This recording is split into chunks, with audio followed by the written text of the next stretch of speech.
Ce journal vous est offert par le FPI, Fonds des promotions de l'industrie, votre partenaire privilégié pour la réussite de vos projets.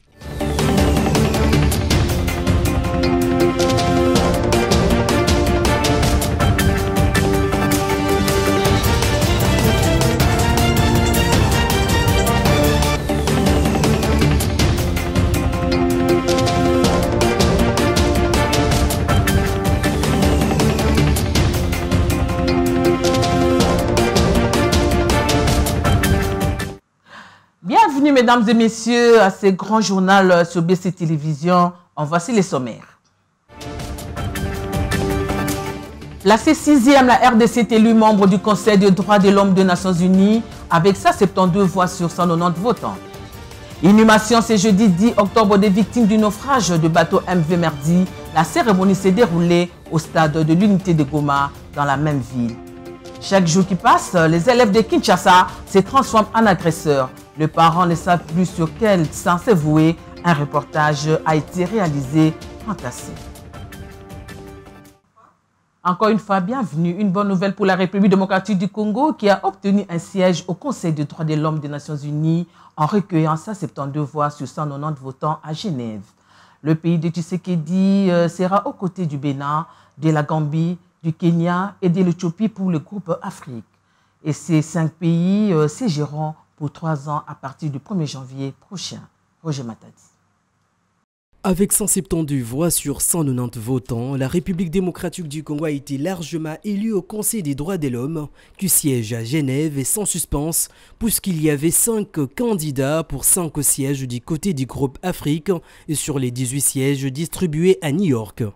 Cette élection n'est perçue comme une victoire pour les gouvernements congolais qui intervient alors que le pays est vivement critiqué pour la dégradation de la situation des droits de l'homme et un succès diplomatique du président de la République, Félix Antoine Tshisekedi Tshilombo, qui avait démontré à l'assistance présent lors de l'Assemblée générale de chefs d'État et des gouvernements l'intérêt pour son pays d'occuper ce siège pour 2 années. De son côté, la ministre des Droits humains, Chantal Chabou, a souligné que la République démocratique du Congo pourrait utiliser cette place pour renforcer ses efforts en matière de la protection des populations vulnérables. Cependant, plusieurs organisations non gouvernementales pointent du doigt les arrestations arbitraires de militants et d'opposants ainsi que des conditions carcérales désastreuses dans le pays. Ces organisations non gouvernementales critiquent également la surpopulation carcérale et les violences signalées dans les prisons, notamment à la prison centrale de Makala à Kinshasa. Notons que la République démocratique du Congo sera aux côtés du Bénin, de la Gambie, du Kenya et de l'Éthiopie pour les groupes Afrique. Ces 5 pays siégeront pour 3 ans à partir du 1er janvier 2025. Dans le même chapitre et en réaction à cette victoire de la RDC au Conseil des droits de l'homme, le porte-parole du gouvernement Patrick Muyaya a souligné que cette élection est une preuve de l'engagement de la RDC envers la promotion et la défense des droits humains. Selon lui, chaque Congolais patriote devrait considérer cette élection comme un symbole d'honneur national tout en insistant que le Conseil n'a pas élu le président Félix Tshisekedi ni son gouvernement, mais plutôt le pays entier. On l'écoute. Le Conseil des droits de l'homme n'a pas élu le président Tshisekedi entre guillemets, ni son gouvernement, mais c'est la République démocratique du Congo. Et je pense qu'il n'y a aucun Congolais qui est véritablement patriote qui ne verrait pas comme une marque d'honneur pour la République de siéger au sein de cet organe qui traite des questions de droits de l'homme mondialement. Il y a bien de choses qui peuvent nous aider, mais lorsque c'est les pays qui gagnent, les pays qui avancent, il faut que tout le monde puisse y souscrire. Parce que le cheminement vers les droits de l'homme est un combat permanent que nous faisons, que les autres pays font aussi. Mais pour notre pays, la République démocratique du Congo, tous les Congolais devraient s'assurer que nous contribuons tous à l'émergence d'une société où les droits de l'homme sont promus et respectés. Mais cela implique que nos équipes, disons à travers notre représentation à Genève, les ministères des droits humains comme le ministère des Affaires étrangères pourront siéger au sein d'instances qui traitent de toutes les questions qui relèvent des droits de l'homme, des questions mondiales. Et donc, au sein de ces structures, évidemment que les questions qui concernent la République démocratique du Congo pourront être portées, mais aussi d'autres sujets qui concernent l'humanité. Écoutez, le fait d'y être, c'est déjà un pas, mais je crois que la perception de droits de l'homme, ça dépend de qui veut regarder, à partir de quel bout. Mais il faut considérer qu'en République démocratique du Congo, il y a par exemple toutes ces réformes qui ont été faites pour ce qui concerne la place de la femme au sein de notre société. Il faut regarder tous les combats que nous faisons, par exemple, pour toutes les femmes victimes de violences sexuelles. Il faut regarder tout ce que nous faisons pour assurer la promotion ou la défense des organisations de droits de l'homme, pas seulement, mais aussi pour la promotion de la liberté de la presse. C'est vrai que les tableaux ne seront jamais totalement à 100% parce qu'il y a toujours des défis à relever, mais il faut considérer globalement que nous avons amorcé plutôt un bon virage pour tout ce qui concerne leurs spécificités respectives. Vous le savez certainement que depuis le 2 octobre 2024, la population congolaise de partout, on peut le dire, est meurtrie après la disparition tragique d'une citoyenne congolaise de 21 ans, étudiant au Canada. Après plusieurs recherches de compatriotes congolais et de la police canadienne, Alexandre Martine Diego Lumbayi a été retrouvée morte depuis le mardi 3 octobre dans un parc, allais-je dire, à Trois-Rivières au Québec. À cet effet, la vice-ministre des Affaires étrangères, Grace Yamba, a reçu dans l'après-midi du mercredi 9 octobre une délégation de sa famille biologique conduite par la conseillère spéciale du chef de l'État pour parler de l'accompagnement du gouvernement dans cette dure épreuve. Patricia Bomolo pour les détails. Une mort tragique qui a choqué le monde entier. Elle n'avait que 21 ans et a perdu la vie dans des conditions inexplicables. Dans le souci d'accompagner cette famille dans cette dure épreuve, le gouvernement s'y met. Accompagnée de la conseillère spéciale du chef de l'État Chantal Moulop, la famille de l'illustre disparu a échangé avec la vice-ministre des Affaires étrangères Grace Yamba qui s'y est penchée. Au sortir de cette audience, l'oncle d'Alexandra, Francine Djondo, frère de sa mère, très ému, n'a pas manqué des mots pour remercier le gouvernement pour cette marque de considération. Ici sur place, nous remercions également le gouvernement. Et comme vous l'avez dit, nous venons là de rencontrer la vice-ministre des Affaires étrangères qui nous a reçus parce que vous comprendrez que, outre la famille souffre, parce que c'est notre fille, c'est notre enfant, c'est notre sœur.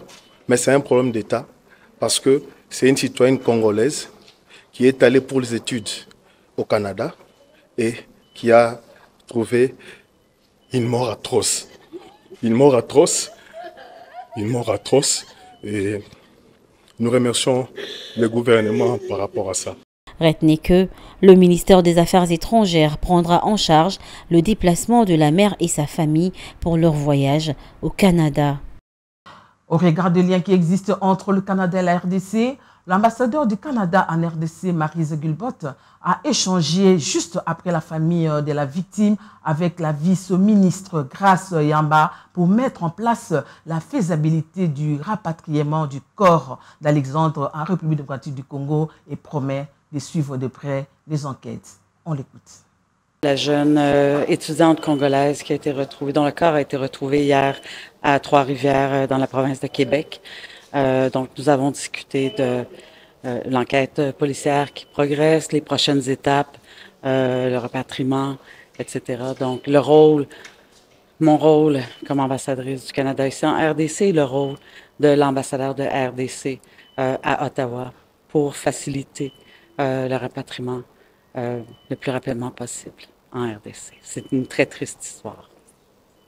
11 corps de personnes décédées lors du naufrage du 3 octobre dernier sur le lac Kivu ont été exposés ce jeudi 10 octobre 2024 dans la matinée au stade de l'Unité de Goma et enterrés ce même jour au cimetière de Makao dans le territoire de Nirangongo. Je vous propose de suivre la cérémonie dans cet élément que nous propose Junette Fika. De pleurs, des cris, des émotions de toutes sortes. La tristesse se faisait ressentir ici, au stade de l'unité de Goma lors de la cérémonie d'adieu de la première vague des victimes du naufrage de la fois dernière sur les lacs Kivu. La dite cérémonie des obsèques de ces derniers s'est déroulée devant plusieurs autorités nationales et provinciales, un jour après qu'un compromis ait été trouvé entre les gouvernements et les familles de victimes, leur permettant de récupérer les corps pour organiser les obsèques dignes. Et c'est à ces moments même qu'une réunion s'est faite sous la direction de la ministre des Affaires sociales, Aziza Mounana, pour l'organisation de ces obsèques, les obsèques de la première vague de victimes de ces naufrages. En attendant les recherches qui se poursuivent pour retrouver d'autres corps, toujours sous eau. Notons que 15 corps ont été enterrés ce jeudi dans la ville de Goma au cimetière Makao. Que leurs âmes reposent en paix. La légende Mutombo Dikembe sera inhumée le samedi 12 octobre 2024 aux États-Unis. Sur ce, une veillée mortuaire se tiendra à l'esplanade du Palais du Peuple ce vendredi 11 octobre 2024 en son honneur. À cette occasion, un livre d'or sera disponible pour recueillir des témoignages de ceux qui ont côtoyé cette légende de basketball, de partager leurs témoignages.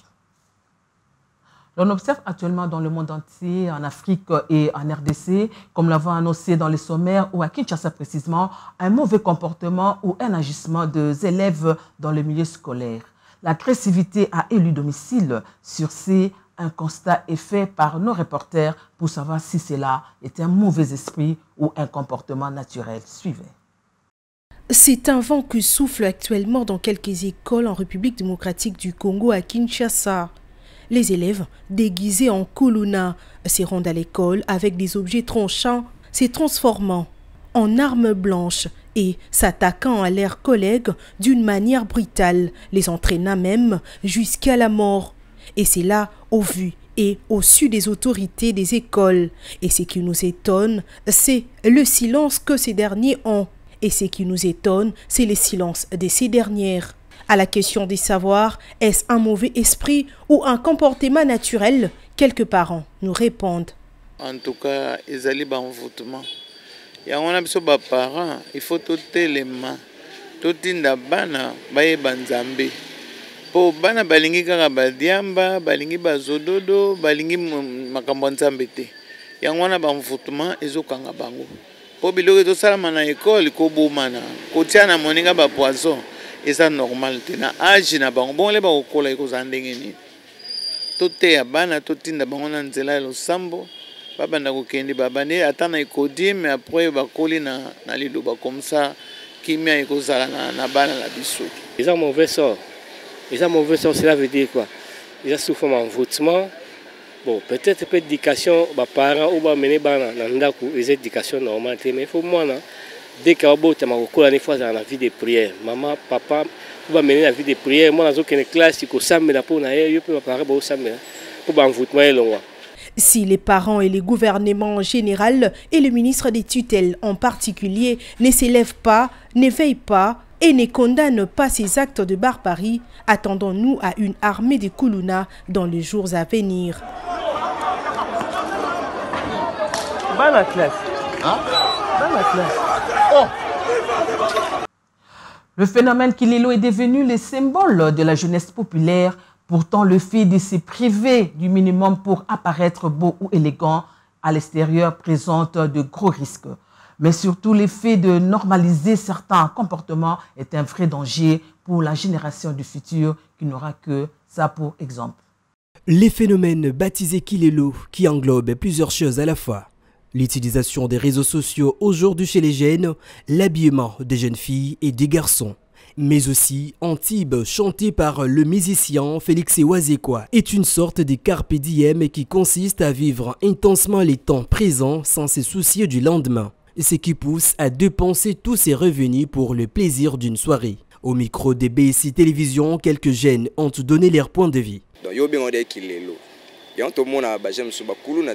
Asa ki kuna bengo de kilelo ya bongo fe ke ka bongo mais ok asa ndé mabe parce que kilelo ya ba tumsupe ya kilelo pe asa kilelo na ndenga bien na respect mais bakilelo to mona miso ya kin awa ebele tini bango na bakope mabe kipede kinini tout ça makambuka ya kilelo donc elo mo eza nga oki opesa mutu conseil te eza mabe mpona bajeune oyo bamipesi na misala mabe ya kikuluna kobotola bato basaki na nzela wana eza bien te.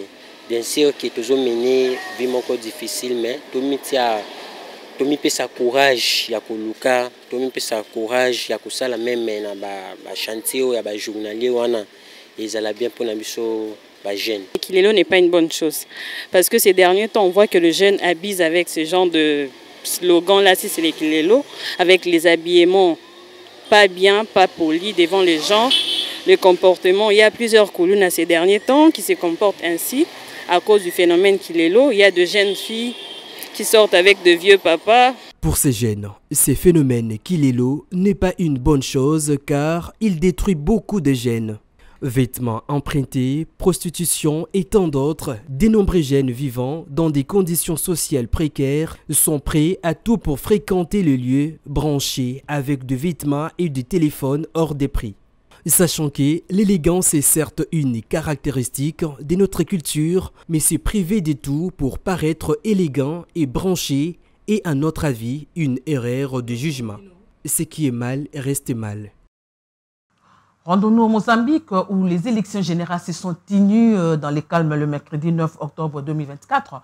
17 millions de Mozambicains étaient appelés aux urnes pour choisir leurs députés, gouverneurs de province et leurs présidents. Aucun incident majeur n'a été rapporté, y compris dans les Cabo Delgado, une province dans le nord de Mozambique qui subit des violences des terroristes affiliés du groupe État islamique. L'opposition elle-même, allais-je dire, elle dénonce ces fraudes. Au lendemain de l'élection présidentielle et parlementaire au Mozambique, la crédibilité du scrutin est examinée de près. Le parti de gauche, Frelimo, au pouvoir depuis 49 ans, ayant été accusé de bourrage d'urnes et de falsification des résultats lors d'élections antérieures, des équipes d'observateurs électoraux régionaux et internationaux se trouvent actuellement dans le pays. Nous demandons également qu'aucun groupe de citoyens n'agite les autres, ne les menace, que tout se passe dans la paix et la tranquillité. Je demande aussi, et je le répète, que le jeu dure 90 minutes comme un match de football et que le résultat soit connu après le coup de sifflet. Il faut éviter d'annoncer les résultats trop tôt quand le match dure depuis 15 ou 20 minutes ou pendant la mi-temps pour proclamer une équipe gagnante. Vous connaissez des équipes qui ont proclamé les résultats, c'est pourquoi nous devons être concentrés pour ne pas perturber le processus. Le Frelimo a toujours nié les accusations de falsification des élections. Le parti a établi un État à parti unique après l'indépendance et a mené une guerre contre le parti d'opposition historique, la Résistance nationale du Mozambique. Aujourd'hui, ce que nous voulons, c'est que ce processus se déroule de manière transparente, équitable. Le refus de la présence des éléments du mouvement démocratique Mozambique et le refus de remettre les lettres de créance à nos délégués ne font qu'engendrer la fraude. Par conséquent, je souhaite informer tout le monde dans les prochaines heures et je me rendrai personnellement sur tous les centres de vote de la ville de Maputo pour m'assurer que les éléments de mon parti soient présents. Le Front pour la libération du Mozambique a désigné Daniel Chapo pour succéder au président Filipe Nyusi qui a effectué 2 mandats au maximum. Les analystes estiment que son plus grand défi sera probablement lancé par l'indépendant Venancio Mondlane. Voilà ce qui a mis fin à cette grande édition de ce journal. Voici les rappels de titres. La C6e, la RDC est élue membre du Conseil des droits de l'homme des Nations Unies avec 172 voix sur 190 votants. Inhumation ce jeudi 10 octobre des victimes du naufrage de bateau MV Merdi. La cérémonie s'est déroulée au stade de l'unité de Goma dans la même ville. Chaque jour qui passe, les élèves de Kinshasa se transforment en agresseurs. Les parents ne savent plus sur quel sens se vouer. Un reportage a été réalisé en Tassé. Ce journal est terminé. Merci de l'avoir suivi. Au revoir et à la prochaine.